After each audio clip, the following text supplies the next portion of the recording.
This particular question on central limit theorem is quite often asked in data science interview, and the question is give an example to denote the working of the central limit theorem.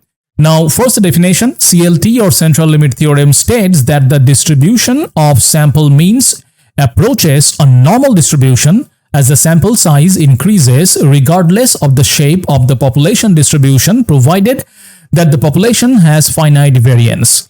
And this theorem is fundamental in statistics as it allows us to make inference about the population mean using a large number of samples. Now, first, there are a few conditions which need to be satisfied for central limit theorem to hold, and those conditions are that the sample size is sufficiently large, which means usually that the sample size is more than 30. And the next condition is the samples are independent and identically distributed random variables, and this condition is usually met if the sampling is done randomly.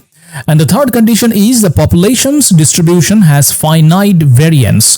Now, central limit theorem doesn't apply to distributions with infinite variance such as the Cauchy distribution, but most practical distributions have finite variance.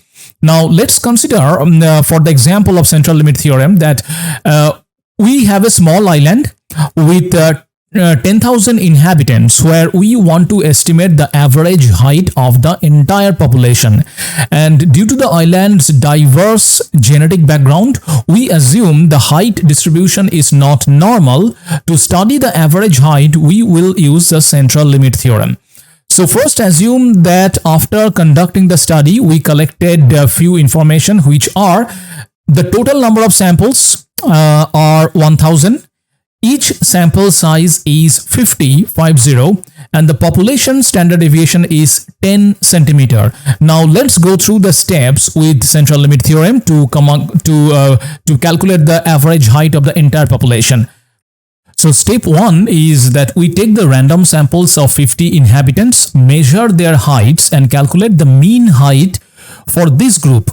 We repeat this process 1000 times to obtain 1000 sample means like mu1, mu2 up to mu1000. And step 2 is distribution of sample means. We plot the distribution of these 1000 sample means, and according to the CLT, that is central limit theorem, this distribution will approach a normal distribution.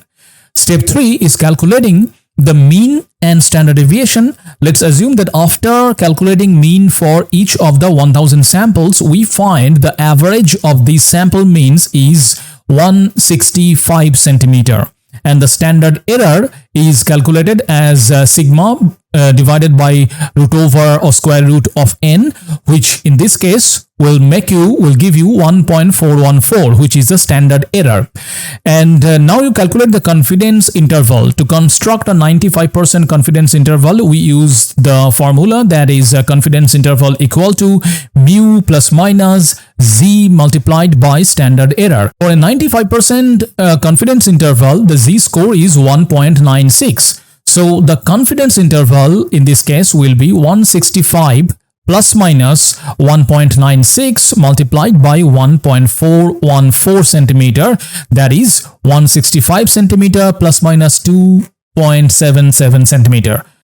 So the 95% confidence interval for the true population mean height in this case is 162.23 centimeter and 167.77 centimeter. This means that we can be 95% confident that the true average height of the island's population lies within this range, even though the population's height distribution was not assumed to be normal.